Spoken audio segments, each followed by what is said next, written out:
Орта ғасырларда түріктер құрған үлкен империяның біртұтас экономикалық немесе ұлттық негізі жоқ еді. Билеуші халық түріктер империяда азшылық болды. Осман империясында олардан басқа славян халықтары, армяндар, арабтар, гректер, грузиндер, еврейлер және басқалар мекендеді. Мемлекеттік дін ислам діні болды, бірақ империяда христиандық және иуда дінінде ұстанды. Түріктердің жаулап алған аумақтарында феодалдық езгі ұлттық және діни езгімен ұштасты. Сұлтан қарамағындағы мұсылман емес халықтарды қорлап, жеркенішті түрде рая деп атады. Олардың мемлекеттік қызмет атқаруға, қару-жарақ асынуға құқығы болмады. Олар мұсылмандардан өзгеше киінді, сондай-ақ олар басқа салықтарға қосымша жан басы салығын төледі. Сыйға берілген жерлер біртіндеп мұрагерлікке айналды. Бұл сұлтанның билігіне деген феодалдардың тәуелділігін әлсіретті. Көптеген провинциялардың билеушілері жеке князьдіктерге айналды. Орталық үкімет тарапынан бақылау әлсіреді. Шаруаларға салынатын салық күрт жоғарылады. Мыңдаған шаруалар өз жерлерін тастап кетті. Иесіз қалған қыстақтардың орнын арамшөп басты. Осман империясының экономикасының құлдырауы оның саяси және әскери қуатын әлсіретті. 17 ғасырдың ортасында түріктердің атты әскери сипаттар сан жағынан да азайып, бұрынғы әскери қасиетінен де айырылды. Янычарлар үйлі баранды болып, саудамен шұғылдануға кірісті. Янычарлық патенттер мұрагерлікке айналып, сатыла бастады. Янычарлар тәртіпке көнбей, сұлтанға қарсы шығып, олардың әскери мәні жойылуға айналды. Түрік армиясының ыдырауы сұлтан жүргізген көптеген соғыстарда анық байқалды. 1664 жылы Венгрияда мадиярлар мен австриялықтар түрік армиясына соққы берді. 1683 жылы түріктер Вена түбінде австриялықтар мен поляктардан жеңілді. 18 ғасырдағы орыс-түрік соғысында, әсіресе 1768-1774 жылдардағы соғыстарда Осман империясы Европадағы өзінің көптеген иеліктерінен айырылды. Қырым Түркиядан тәуелсіз деп жарияланып, Ресейге қосылды. Молдавия мен Валахия Ресейдің қарамағына ауысты. Орыстарға Қара теңіз бен бұғаздар арқылы теңіз саудасына жол ашылды. Еуропалық отаршылдардың Осман империясына енуі. Осман империясы әлсірегеннен кейін француз, ағылшын көпестері империяға қол сұға бастады. 16 ғасырдың өзінде-ақ түрік сұлтаны Сүлейман француз королі бірінші Францискімен саяси келісім жасасып, сауда шартына қол қойылған болатын. Бұл келісім француз көпестеріне айрықша жеңілдік берді. 16 ғасырда мұндай келісімдерге басқа да мемлекеттер ие болды. Батыс еуропалық көпестердің саудадағы мұндай артықшылықтары капитуляция тәртібі деген атқа ие болды. 1740 жылы Осман империясының үкіметі Францияға жаңа бас капитуляцияның шартын берді. Бұрынғы ескі шарттардың орнына жаңа шарт енгізіліп, мәңгілікке күшін сақтайтын болып жарияланды. Франциядан кейін мұндай міндеттемеге еуропалық мемлекеттер Англия, Ресей ие болды. Капитуляциялық жеңілдік Осман империясы үшін халықаралық міндеттемеге айналды. Ал капитуляциялық ереже мәңгілікке бекітілді. Шетел тауарларына баж салығы өте аз мөлшерде салынып, көпестер салықтан босатылды. 18 ғасыр соңында Осман империясының сыртқы саудасы толығымен шетелдіктердің француздар мен ағылшындардың қолына көшті. Еуропадан Түркияға мата, темірден жасалған әртүрлі бұйымдар әкелініп, ал Түркиядан мақта, жүннен жасалған киімдер, былғары, темекі, өсімдік майы шетке шығарылды. Шетел капиталы империяның ішкі саудасына әсерін тигізіп, өзіне бағындыруға кірісті.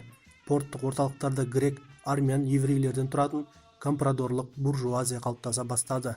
18 ғасырдың соңына қарай Осман империясы тәуелді елге айналуға бет бұрғаны байқалды. Империяның шеткі аймақтарында түріктерге қарсы езілген халықтардың көтерілістері жиіледі. Өз бетімен көтерілген шаруаларды ұлттық буржуазия жетекке алды. Бұл көтерілістер ұлт азаттық қозғалыс сипатын алып, Осман империясын әлсірете түсті. Үшінші Сәлімнің реформалары.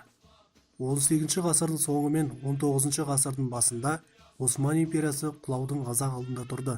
Билеуші топтар осы дағдарыстан реформа арқылы шықпақ болды. Реформашыларды 3 Сәлім сұлтан қолдады. 1792-1796 жылдары Сәлім әскерді қайта құру туралы үкім шығарды. Әскери қызметтен бас тартушылардың иеліктері қайтарылып алынатын болды. Әскери инженерлік училищелер ашылды. шетелдік нұсқаушылардың көмегімен 23 кеме қатарына тұратын соғыс флоты құрылды. Оқ-дәрі зауыты, қару-жарақ қоймасы, киім және аяқ киім тігетін фабрикалар салынды. Батыс еуропалық ғылыми трактаттар мен әскери ережелер түрік тіліне аударылды. Үшінші сәлім жүргізген шаралар жаңа жүйе деген атқа ие болды. Көптеген феодалдар мен мұсылман дінбасылары реформаға қарсы болды. Өйткені олар өздері пайдаланып жүрген жеңілдіктерінен айырылатындарын білді. Реформаны ерекше дұшпандықпен қабылдаған янычарлар реформа янычар корпустарын жояды деп түсінді. Сондықтан үшінші сәлімге қарсы феодалдық бүліктер басталды. Ал 1798 жылы Наполеон Бонапарт бастаған француз армиясы Египетке келіп түскенде Франция соғыс басталды. Осы соғыстың барысында үшінші сәлім янычарларға бірқатар жеңілдіктер жасауға мәжбүр болды. Орыс-түрік соғысының барысында үшінші сәлім 1807 жылы тақтан тайдырылды. Жаңа сұлтан 4-ші Мұстафа барлық реформаға тыйым салды. Реформаны жақтаушылар Рушук округінің беделді билеушісі Мұстафа Паша Байрактар төңірегіне топтаса бастады. Оларды Рушук достары деп атады.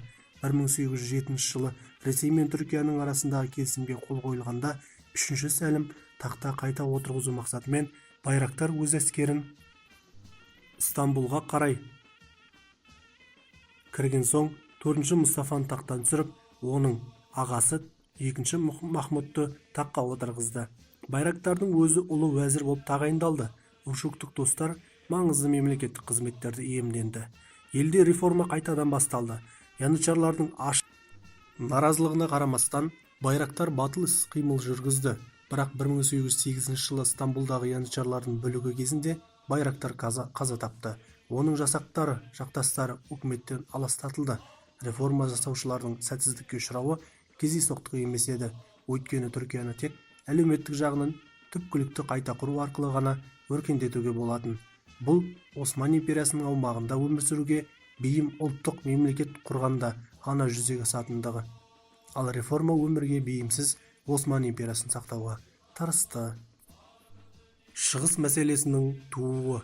Осман империясының әлсіздігі мен құлдырауын пайдаланып, батыс еуропалық мемлекеттер оның ұлан-ғайыр аумағын иемденуге ұмтылды. Осман империясының құрамына кіретін аумақтардың үлкен стратегиялық, экономикалық және саяси маңызы болғандықтан Англия, Франция, Австрия мен Ресей оның иеліктерін жаулап алуға мүдделі болды. Осы державалардың әрқайсысы өзінің бәсекелестерінен саяси немесе экономикалық басымдылығын пайдаланып, Осман империясының аумағын тартып алуға талпынды.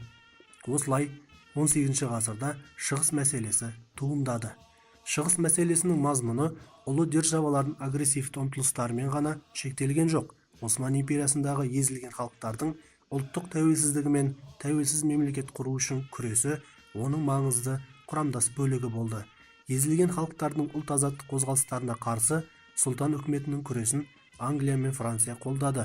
Осман империясының аумағын басып алуға ұмтыла отырып, жылдан жылға әлсіреген империяны тұтастай өздеріне бағындыруға үміттенді.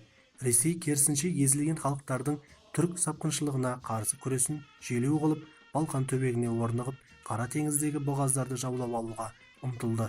Осман империясы әсіресе сыртқы саясатта өзінің пәрменділігін жоғалтқан кезде 18 ғасырдың екінші жартысында шығыс мәселесі асқындай түсті. Мұның жарқын көрінісі 1768-1774 жылдары орыс-түрік соғысында Осман империясының жеңілуі болып табылады. Соғыстың аяқталуы туралы жасалған күшік қайнар бітімі Ресейге Қара теңіздегі кеме қатынасы мен орыс көпестеріне сауда жеңілдіктерін пайдалануға мүмкіндік берді. Қырым Осман империясынан тәуелсіз деп жарияланды. Ресей Молдаван және Валахия билеушілерінің үстінен Түркиядағы православиелік шіркеуге қамқорлық жасауға құқық алды. Екінші Екатерина османдық мұрагерлікті бөлісу және Европа аумағынан түріктерді түгелдей қуу мәселесін қойды.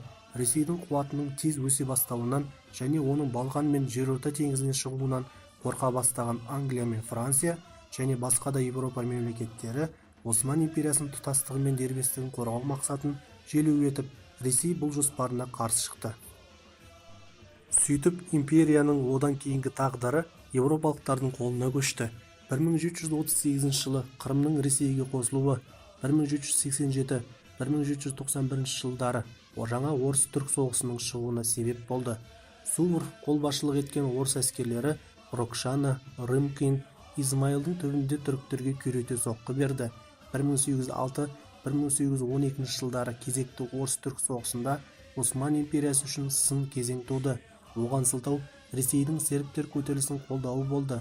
1811 жылдың көзінде Кутузов Осман империясының әскерін талқандады. 1812 жылы Бухарест бітімі Осман езгісіндегі Бессарабияны Ресейдің құрамына қосты. Сербияға өзін-өзі басқару мүмкіндігін беруге сұлтан міндеттеме алды.